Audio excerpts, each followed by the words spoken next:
ನಮಸ್ತೆ ವೀಕ್ಷಕರೇ, ನಾವು ಇವತ್ತು ಮಾವಿನಕಾಯಿದು ಉಪ್ಪಿನಕಾಯಿ ಹೇಗೆ ಮಾಡುವುದೆಂದು ತಿಳಿದುಕೊಳ್ಳೋಣ. ನೋಡಿ, ನಾನು ಒಂದು ಹುಳಿ ಮಾವಿನಕಾಯಿ ಒಂದು 8 ತಗೊಂಡಿದ್ದೀನಿ. ಒಂದು 1/4 ಬಟ್ಲು ಬಿಳಿ ಸಾಸಿವೆ, ಇದು ಉಪ್ಪಿನಕಾಯಿಗೆ ತುಂಬ ಚೆನ್ನಾಗಿರುತ್ತೆ. ಒಂದು 1/4 ಬಟ್ಲು ಬೆಳ್ಳುಳ್ಳಿ, 1 ಟೇಬಲ್ ಸ್ಪೂನು ಮೆಂತ್ಯ ಕಾಳು ತಗೋಬೇಕಾಗುತ್ತೆ. Dry chilli powder, turmeric powder, ಇದು ಆರ್ಗ್ಯಾನಿಕ್ ಬೆಲ್ಲ 1 ಟೇಬಲ್ ಸ್ಪೂನ್ ಹಾಕಬೇಕಾಗುತ್ತೆ. ಇದು ಉಪ್ಪು, ಎಣ್ಣೆ, ಇಷ್ಟು ನಮಗೆ ಬೇಕಾಗಿರುವ ಸಾಮಗ್ರಿಗಳು. ನಾವು ಮಾವಿನಕಾಯಿನ ನೀಟಾಗಿ ತೊಳೆದ್ಬಿಟ್ಟು ಚೆನ್ನಾಗಿ ಒರೆಸಿ ಒಂದು 10-15 ನಿಮಿಷ ಡ್ರೈ ಮಾಡಿ ಇಟ್ಟಿರಿದ್ದೀನಿ. ಈಗ ಅದನ್ನು ಕಟ್ ಮಾಡ್ಕೊಂಡು ಬರೋಣ. ಈಗ ಮಾವಿನಕಾಯಿನ ನೋಡಿ ಈ ರೀತಿ ಸಣ್ಣ ಸಣ್ಣ ಪೀಸಾಗಿ ಕಟ್ ಮಾಡ್ಕೊಂಡು ಬಂದಿದ್ದೀನಿ. ತವ ಇಟ್ಟಿದ್ದೀನಿ. ಸೊ ನಾವು ಇದರಲ್ಲಿ ಬಿಳಿ ಹಾಕ್ಕೊಳ್ಳೋಣ. 1 ಟೇಬಲ್ ಸ್ಪೂನ್ ಮೆಂತ್ಯ ಹಾಕ್ಕೋಬೇಕು.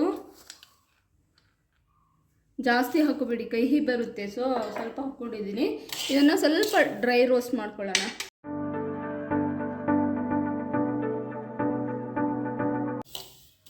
ಈಗ ಇದು ಡ್ರೈ ರೋಸ್ಟ್ ಆಗಿದೆ, ಸ್ವಲ್ಪ ಆರಲಿ. ಇದನ್ನು ಪೌಡ್ರ್ ಮಾಡ್ಕೋಬೇಕಾಗುತ್ತೆ. ಈಗ ನಾವು ಇದರಲ್ಲಿ ಮಾವಿನಕಾಯನ್ನು ಹಾಕ್ಕೊಳ್ಳೋಣ. ಈಗ ರುಚಿಗೆ ತಕ್ಕಷ್ಟು ಉಪ್ಪನ್ನು ಹಾಕ್ಕೋಬೇಕಾಗುತ್ತೆ. ಇದು ಹರಳುಪ್ಪು. ಸೊ ಉಪ್ಪಿನಕಾಯಿಗೆ ನೋಡಿಬಿಟ್ಟು ನಾವು ಉಪ್ಪನ್ನು ಸೇರಿಸ್ಕೋಬೇಕಾಗುತ್ತೆ. ಒಂದು ಅರ್ಧ ಟೇಬಲ್ ಸ್ಪೂನ್ ಅರಿಶಿಣ ಹಾಕ್ಕೋಬೇಕಾಗುತ್ತೆ. ಖಾರ ನಮಗೆ ಎಷ್ಟು ಬೇಕೋ ಅಷ್ಟು ಡ್ರೈ ಚಿಲ್ಲಿ ಪೌಡರನ್ನು ಸೇರಿಸ್ಕೋಬೇಕಾಗುತ್ತೆ. 2.5 ಚಮಚ ಹಾಕ್ಕೊಂಡಿದ್ದೀನಿ. 1 ಟೇಬಲ್ ಸ್ಪೂನು ಆರ್ಗ್ಯಾನಿಕ್ ಬೆಲ್ಲ ಹಾಕ್ಕೊಳ್ಳೋಣ.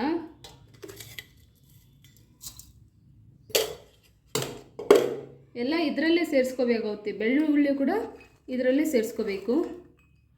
ಸಾಸಿವೆ ಮತ್ತು ಮೆಂತ್ಯನ ಪೌಡ್ರ್ ಮಾಡಿಕೊಂಡು ಬರೋಣ.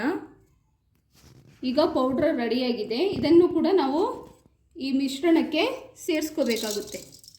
ಸೇರಿಸ್ಕೊಂಡು ಡ್ರೈ ಇರಬೇಕು ಎಲ್ಲ, ಒಂಚೂರು ಎಲ್ಲ ಕೂಡ ನೀರು ಒಂಚೂರು ಇರಬಾರ್ದು. ಸೊ ನಾವು ಇದನ್ನು ನೀಟಾಗಿ ಮಿಕ್ಸ್ ಮಾಡ್ಕೊಳ್ಳೋಣ.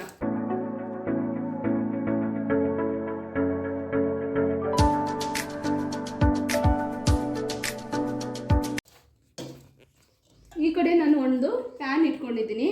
ಒಂದು ಅರ್ಧ ಕಪ್ಪಷ್ಟು ಎಣ್ಣೆಯನ್ನು ಹಾಕ್ಕೊಂಡು ಬಿಸಿ ಮಾಡ್ಕೋಬೇಕು. ನೋಡಿ ಎಷ್ಟಂತ ನಮಗೆ ಗೊತ್ತಾಗುತ್ತೆ ನಾವು ಎಷ್ಟು ಮಾವಿನಕಾಯಿ ಯೂಸ್ ಮಾಡಿರ್ತೀವಲ್ಲ ಅಷ್ಟು ಎಣ್ಣೆ ಬೇಕಾಗುತ್ತೆ. ಸೊ ಒಂದು ಅರ್ಧ ಕಪ್ಪಷ್ಟು ಹಾಕಿದ್ದೀನಿ. ಇದನ್ನು ಚೆನ್ನಾಗಿ ಬಿಸಿ ಮಾಡ್ಕೊಳ್ಳೋಣ. ಆಯಿಲು ಸ್ವಲ್ಪ ಬೆಚ್ಚಗಾಗಿದೆ. ಇದಕ್ಕೆ ನಾವು ಈ ಮಿಶ್ರಣಕ್ಕೆ, ಮಾವಿನಕಾಯಿ ಮಿಶ್ರಣಕ್ಕೆ ಸೇರಿಸ್ಕೊಳ್ಳೋಣ.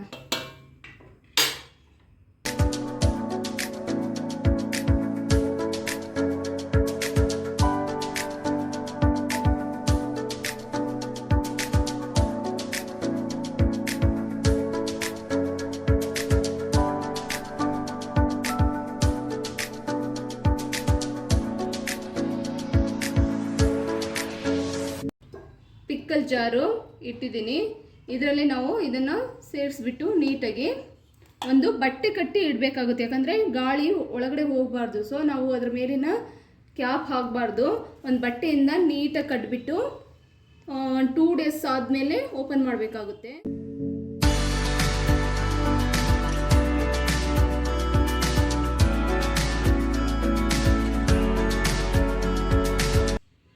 ನೋಡಿ ಉಪ್ಪಿನಕಾಯಿ ಹೀಗಾಗಿದೆ.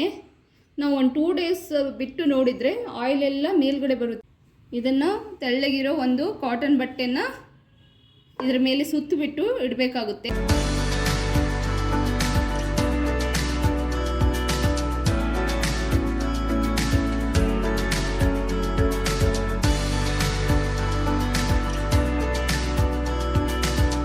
ನಾವು 2 ಡೇಸ್ ಮುಂಚೆ ಉಪ್ಪಿನಕಾಯಿ ಮಾಡಿದ್ವಲ್ಲ, ತುಂಬ ಚೆನ್ನಾಗಿ ಎಣ್ಣೆ ಬಿಟ್ಟಿದೆ. ನೋಡಿ ಈ ರೀತಿಯಾಗಿದೆ.